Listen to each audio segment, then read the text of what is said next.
Welcome back. This is Scott Talks, and I'm with Olivia Allen. And I just, it's so weird. I went to a service today of somebody who passed away, and I've been so emotional all day. It's so weird. Um, but with that said, it is lovely to have you in the studio with us. You've been a friend of ours personally for a long time in our community. You just had an amazing conversation with Laura, and I found out so many things about you that I didn't know. And I've heard bits and pieces over the years. And the story that you mainly told, well, I heard two stories really about your recovery and your father's death, who was killed by a police officer. And what year was that, by the way? 95. It was 1995. You were 15 at the time. And we're all facing the news today. We're being inundated by police officers and violence. And it was really interesting for me to hear you tell the story as a white woman whose white father was also killed by police. You go to court. And in the interview, you actually say you felt you were treated in, I'm going to air quote it, a privileged way because of your color, that you might have possibly won because of the orientation of your family. And I just think that's so brave to own that subtle privilege, you know.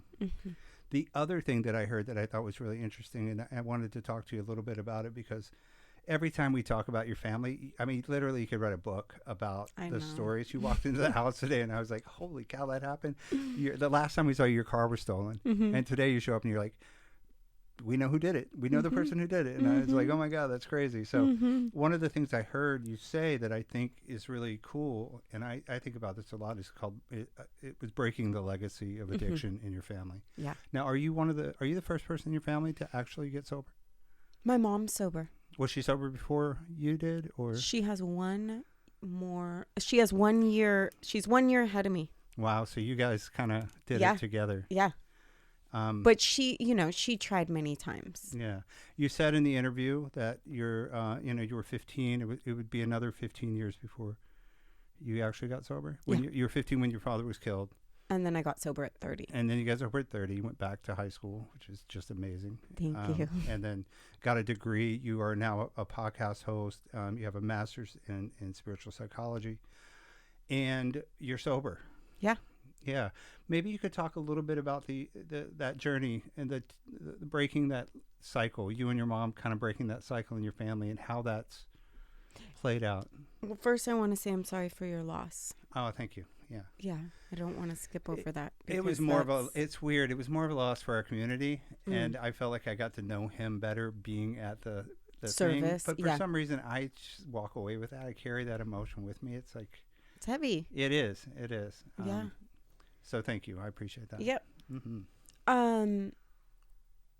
Well, I will say this, not to jip my mom for being sober. Right. But I don't think she quite broke the lineage.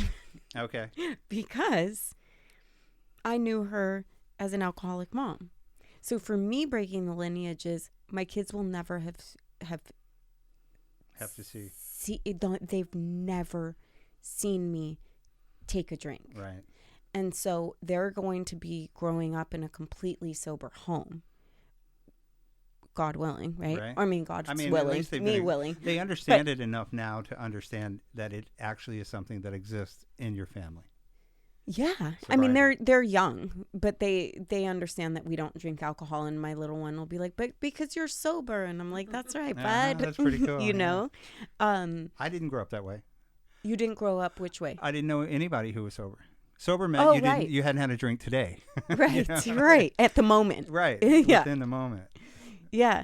No, and I think that this generation that our kids are growing up in, they're going to be exposed to a lot more families that are sober, and a lot more families that are honest in all sorts of ways. Yeah. Right? It's a little bit of my theory that like once you they say alcoholism is a family disease, and recovery is a family solution. Like, so once somebody in your family begins to recover, there's an example for everyone else where they go, well, my uncle or my aunt, or, you know, right.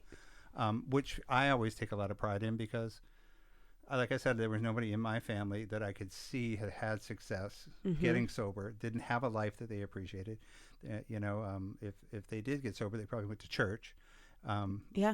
which was fine, but it didn't seem right for me at the time. And then I get, your kids are already at however old they are saying, but it's because you're sober, Mom. Yeah. It's interesting when you say it's a family solution, because in my experience, my mom and I are the only ones in our immediate family that are sober. And the kind of attitude I have towards it is always like, I always keep the door open for miracles. Yeah. I will always hold the door open for miracles. But one thing my first sponsor said to me, and I remember my mind being blown out of my head. I called her because I was struggling with family members and they're using. And she said, we walk over the sick and we walk over the dead in this program. And I was like, dude. It's hardcore, huh? Whoa. Like, wow. That's intense. And it shook me. And I was like, I don't want to do that. And she's like, I know you don't want to, baby, but that's what we do. Right. And I realized in that moment that what she was asking for from me was strength of heart. That no matter where they were at in their journey, could I keep walking? And I was just like, whoa, this is like some holy warfare shit. Right. Yeah, and it kind of has been. Right. In a positive way in my life. And, that's all I have any control over. Well, and kind of back to the tragedy that you faced as a young person and a young adult.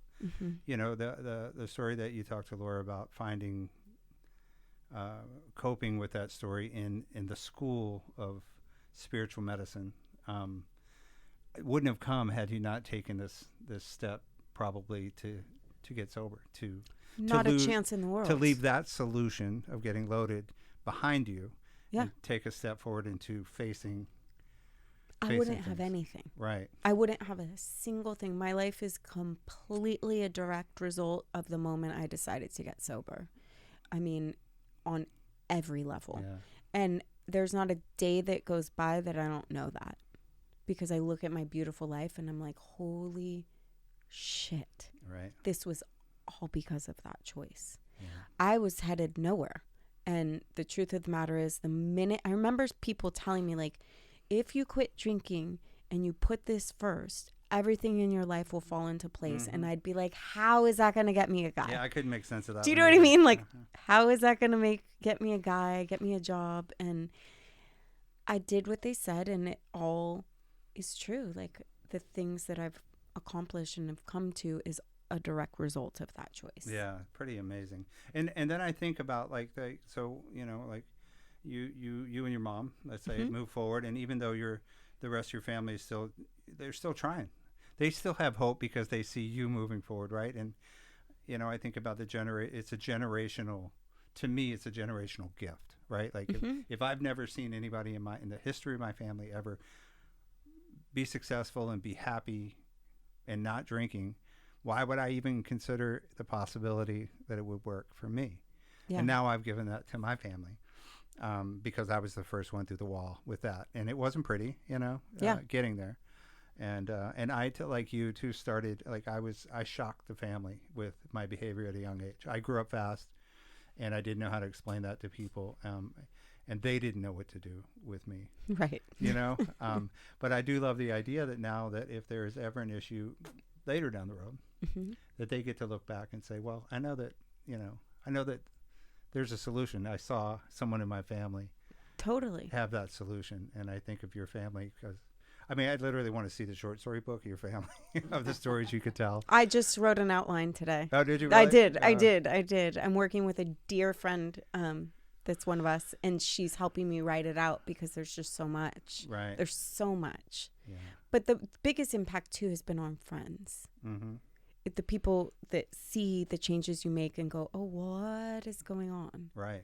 And so many of my friends now today are sober. Right. They call you kind of like. Yeah, it's amazing. Yeah. I get those too. It's really weird. After about a decade of being here, these people that I used to roll with, that honestly for a long time I was really jealous because they kept on going and it didn't look so bad. Yep. Like maybe they were keeping it from me and I was kind of like, I don't think I ever said, did I make a mistake? But I kind of thought, God, poor, like Laura always says, I felt a little sentenced to this journey. For sure. Right. For sure. And then, a few years later, they all come, like, guess what? Or quite a few of them passed away and died, and, Yeah. and they weren't called alcoholic deaths, but I know that alcohol was involved in it. And it's just been really wonderful to have you come in and remind us a little bit of where we came from, because I remember the first, beginnings of our time together. Yes. Yeah, it was very, I kind of miss those days sometimes. So special. They were very simple. Oh my God. That beginning of that journey was a really special time. Yeah, I remember somebody saying, like, enjoy this, because